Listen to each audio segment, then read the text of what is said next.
I'm Stephen Scharper, and I teach the Trin 140 course on pathways to sustainability. And also, I am currently the director of the Trinity Sustainability Initiative, where we're trying to make sustainability issues part of the lifeway of the students here at Trinity College, as well as members of the faculty and staff. I also teach in the Department of Anthropology at the University of Toronto, Mississauga. Courses that I have taught there over the years include religious ethics and the environment, and environment, culture, and film, where we look at environmental themes in feature films. In addition, I teach a course on the ethics of violence and nonviolence.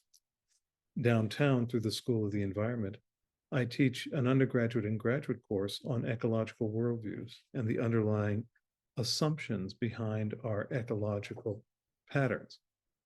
In addition, I teach courses on environmental ethics and religion and ecology downtown as well.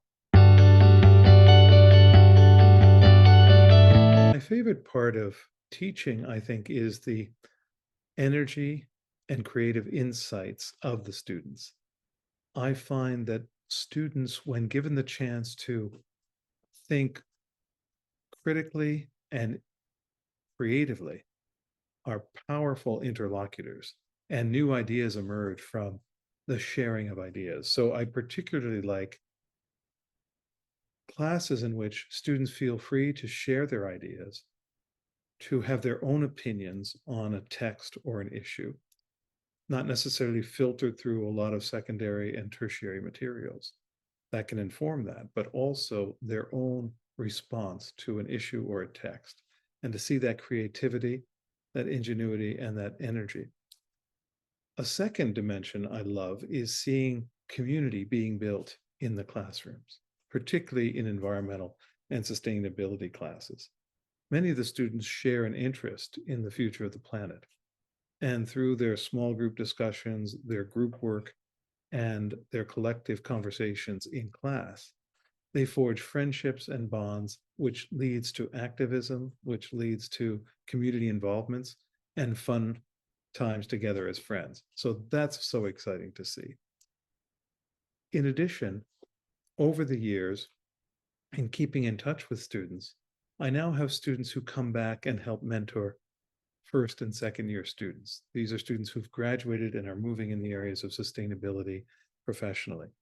And they'll come to class and talk about their experience. Some are in environmental law, some are in environment and finance, some are in environmental activism. But they come back and talk to the students and often build friendships and relationships and help mentor them.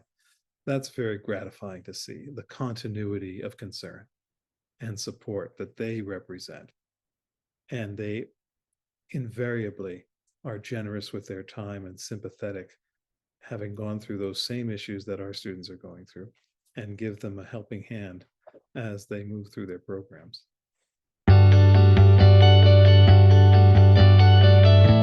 Well, there are lots of funny stories with students. In the Trinity 140 class, we have a debate, and it's on the Gaia theory. The Gaia theory posits that the Earth is a living, self-regulating organism. And we basically turn the classroom into a House of Parliament, where you have a yay side and a nay side. So students will argue, even if they don't agree with the proposition, that the Gaia theory is right.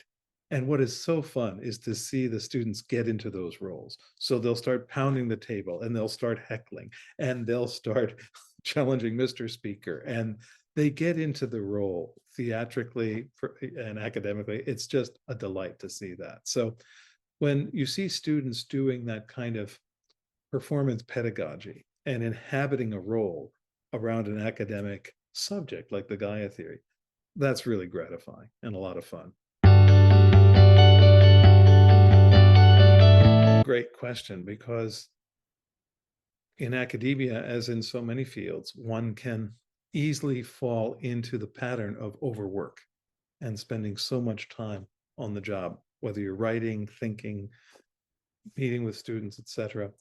Where do you have a kind of integration? I would say integration more than balance. That work-life balance often says or suggests that there's this perfect kind of scale where you can find an evenness. I try to look at it more as a life way rather than life balance. And so for me, spending time in nature is very important. So taking walks around the waterfront in Toronto or in High Park or in treed areas, this is very important. And we're learning through research that this is absolutely vital for physical and mental balance and well-being, spending time in non-human nature. There's something that you've probably heard of called forest bathing, coming out of Japan originally, but now people are taking courses in forest bathing, and they're helping people do forest bathing even in urban areas, in ravines and wooded parklands. So for me, taking walks is so important, usually early in the morning. Secondly, I play the drums. And so playing music with friends is really cathartic. Getting out any kind of stress or angst on the drum kit is always fun. Of course, COVID has put a bit of a monkey wrench in some of the gigs, etc. But still, playing music with others is so important for me. And then spending time with my wife and family in just fun ways, simple fun ways, is so important. And having a moment where every day my wife and I can share time together. This has been so important. Years ago, we got rid of our car and we started walking a lot. So my wife and I would walk to campus a lot. And we just found that that was really healthy, both in terms of getting caught up with each other and in terms of experiencing the city in a different way. So I guess it's been about 15 years that we've lived without a car in Toronto. And that has just reduced our stress and reduced our ability to walk together and communicate together. She's also a professor at the University of Toronto, so often we walk into campus together. And that's been a real godsend, just to get to know the neighborhoods and to know people on the street and to know the trees that are here between our place and the campus. So that's been very helpful, just to get us out of a car. It can be pretty stressful driving in Toronto.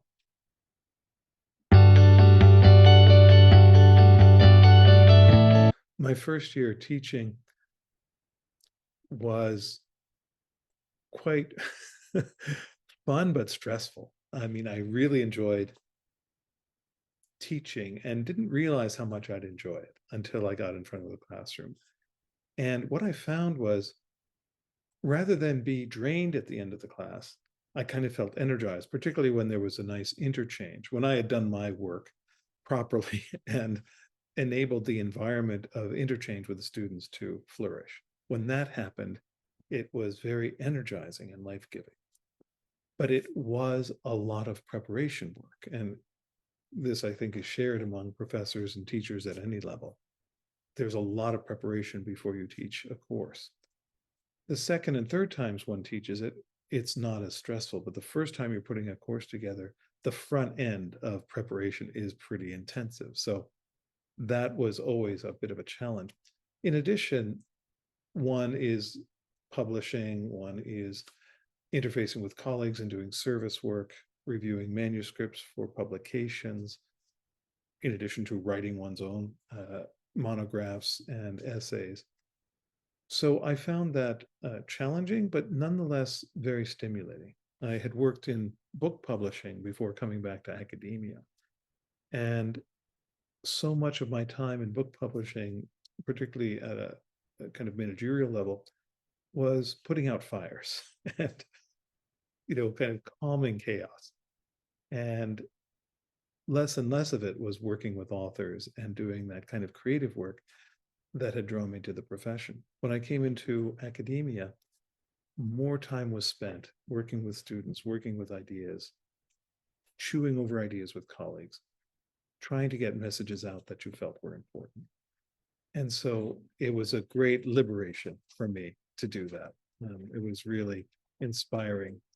And I felt that this was a kind of opening up of ideas and of challenges that were very life-giving to me.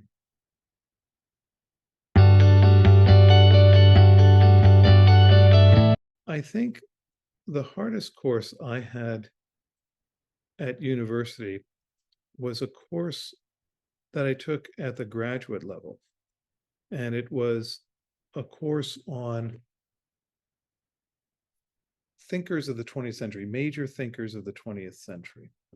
And these were philosophers and theologians. This was a graduate course that looked at philosophers and theologians of the 20th century. And you had to write a paper every week on each of these thinkers. And you had to come to grips with the thesis of each of those thinkers and ask a probing critical question of that thesis. It was a very demanding course, but it was one of the best courses I had because it focused my attention on the kernel, the essence of each of these writers' thinking, and then challenged me as a thinker to ask a probing critical question, not in a dismissive way, but in a constructive way of each of these thinkers. So at the end of that course, I had had a crash course in critical thinking and in distilled, laconic, economical writing. And that was very helpful for me. Very challenging, but very helpful. And it's a practice that I continue now with my graduate students. So in my graduate seminar on ecological worldviews, for example, students have to write a one-page piece on an author or a reading and ask a probing critical question of that thesis. And that leads to a very informed and dynamic interchange in the seminar. What I would suggest is find a place where you are free to express your ideas, that you are comfortable being who you are, and not to let the institution determine your self-worth. Finding ways to explore your own self-worth in a safe and congenial space. Universities can be very challenging, particularly for young people coming out of high school, where they see at U of T, for example, thousands of students and they feel, oh my goodness, how do I rank? How do I rate compared to these others? And of course, the grading system adds to that.